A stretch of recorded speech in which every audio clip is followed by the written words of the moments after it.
Hello ladies and gentlemen, and welcome back. This is Evade, and today I'm bringing you another crypto news video. We have a very interesting video today. We have Ethereum news, NFT news, XRP Cosmos Elrond analysis, Cardano price analysis. Currently, the price of Bitcoin is up 4.98% for the last 24 hours. Let's see what we have going on in the news. First up, U.S. Senate approves $1.9 trillion stimulus plan. Measure now returns to the House. The measure, which was passed by a 50 to 49 party line vote, now heads back to the House, which would have approved Senate changes to the package before it can head to the President for signing. The House is expected to take up the measure next week, according to the Wall Street Journal. The legislation would provide $300 in weekly unemployment benefits through early September, send $1,400 payments to some Americans, and direct $350 billion to state and local governments. The price of Bitcoin moved back into positive territory after news of the bill's passage broke, quickly rising $500 at press time. The price of Bitcoin was $48,212.74, up 0.21% over the last 24 hours. Next piece of news. Peter Brandt claims Bitcoin will continue to trend higher. In a recent tweet, legendary trader Peter Brandt opened that Bitcoin would continue to trend higher despite many analysts claiming that its rally is too overstretched. His bullish case is built on the fact the purchasing power of the US dollar continues to diminish.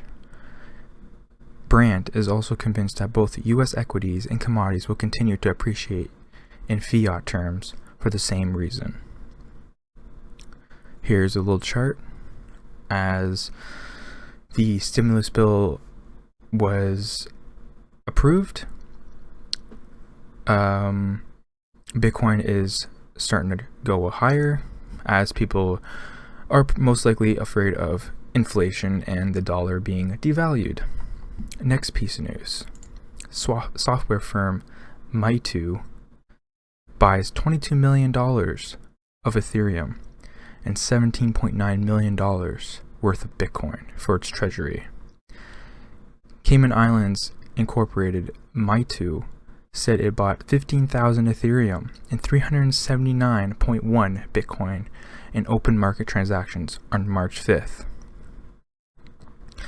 Meitu said it bought 15,000 Ethereum and 379.1 Bitcoin in open market transactions on March 5th.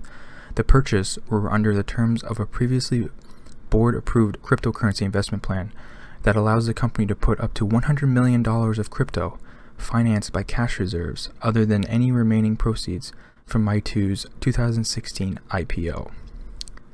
While the company said that while buying crypto helps diversify its holdings away from cash, more importantly, the board considers this a demonstration to investors and stakeholders that the group has a vision and determination to embrace technological evolution, and hence preparing its foray into the blockchain industry.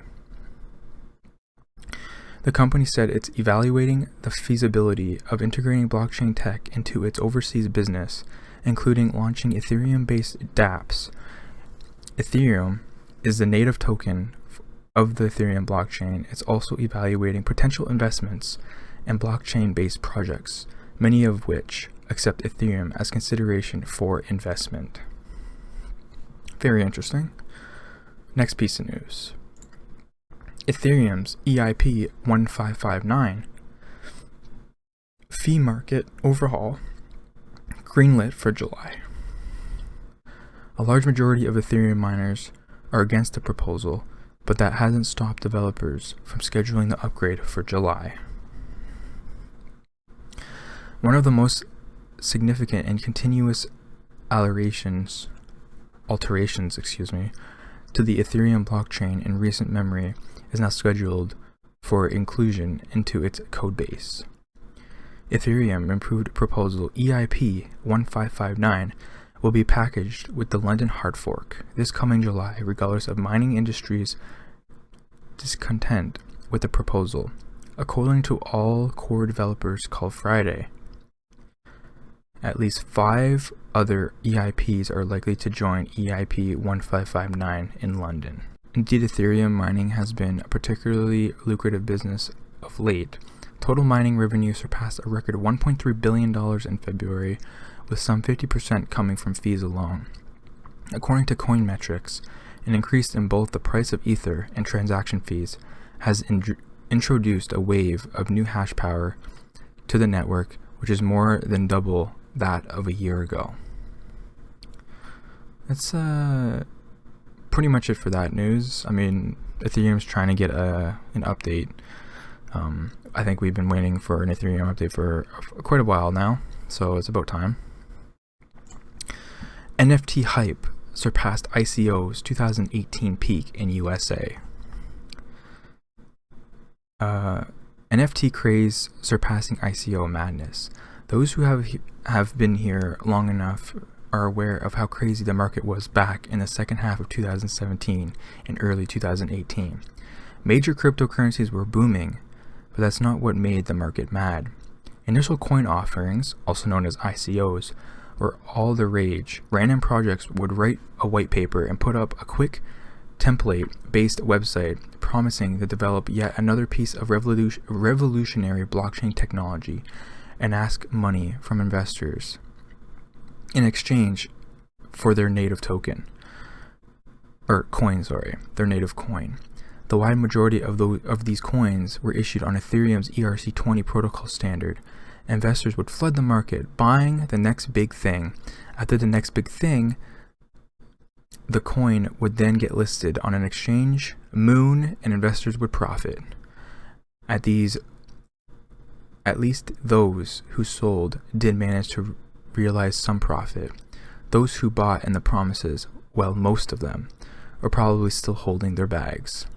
The ICO madness has long passed away now, though there's a new hype, non-fungible tokens, and even everyone is eager to participate in what's promised to be a future of digital collectibles. The interest in NFTs is so huge that it has surpassed the searches for ICOs back in the peak during early 2018 in the United States. So back in 2017, back in 2018, we had ICOs, basically what it is talking about in the article, coming out and saying that they're going to be the next new Bitcoin, then they're going to overtake Bitcoin, they're going to surpass Bitcoin, and yeah. The problem was people believed them. People put money, if not their life savings, into these things, only to find out that the project wasn't going to go anywhere, and they weren't going to do anything. They were just going to take the money and run. And that's what happened to a lot of people, and it's not a good thing. So just be careful. Let me just say that. Just be careful. And hopefully,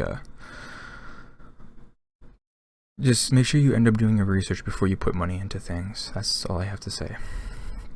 Anyways, next.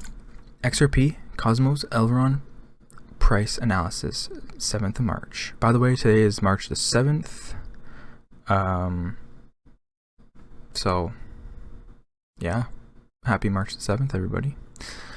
XRP floated above its press time support, but needed to retake additional resistance levels to overturn its bearish market.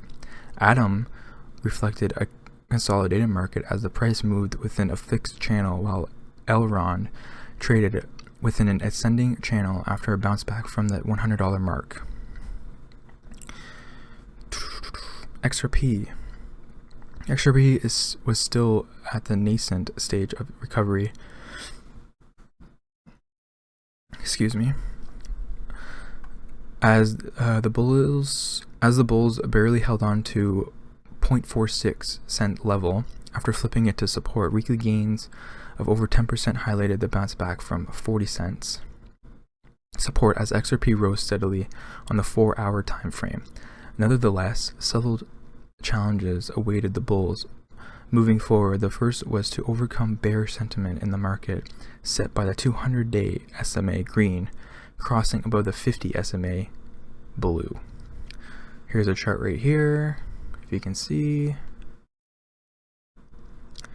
Cosmos, the Bollinger bands on Cosmos started to converge as volatility looked to escape the Cosmos market. Short-bodied candlesticks on the 4-hour charts showed that the buyers and sellers were not in a major disagreement with regard to the price. The RSI pointed lower from the 50 mark. If the bears take control over the coming sessions, a fall towards $16.45 support could present some buying opportunities for traders at a discounted price. A psychological boost could also stem from a breach above the overhead resistance at $21.45. Here's another chart of Cosmos. Going down, here's Elrond. Gains over the past week amounted to over 12% as Elrond bounced back strongly from the $100 mark as the price formed higher highs and higher lows. An ascending channel appeared on the 4-hour time frame.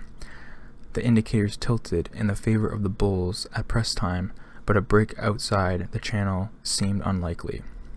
The MACD closed in on a bullish crossover while the red bars on the histogram moved towards the equilibrium point. The RSI was neutral bullish as the index moved flat from above the 50 level. A move above the upper trend line over the long run would present an upside at $208. Conversely, a southbound move from the lower trend line could see Elrond move towards the $100 level once again. And here's another chart. Next, we have Cardano price analysis for March 7th.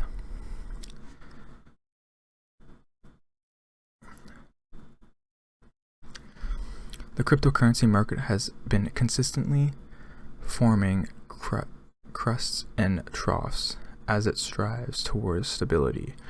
Cardano's market witnessed a similar trend wherein the price surged towards the end of February, but has been correcting since. At the time of writing, Cardano was trading at $1.13 with a market capitalization of $35.68 billion. Here's a chart. The above chart noted that the current market movement had formed a descending triangle and the price was sloping lower. The price has been supported at $1.06 as the trend becomes bearish. This downwards trending price has been indicating further drop, making its way into the ADA market, or also the Cardano market. Conclusion: the current ADA market has been seeing the price drop to its 1.06 support. As the price tests the support, the indicators have been highlighting an incoming fall. This fall could push the digital asset under the support and could bring the value under $1. I guess we will see what happens. But that is it for me today. I hope everybody has enjoyed. If you want to support the channel, please like and subscribe, and I will catch you in the next one.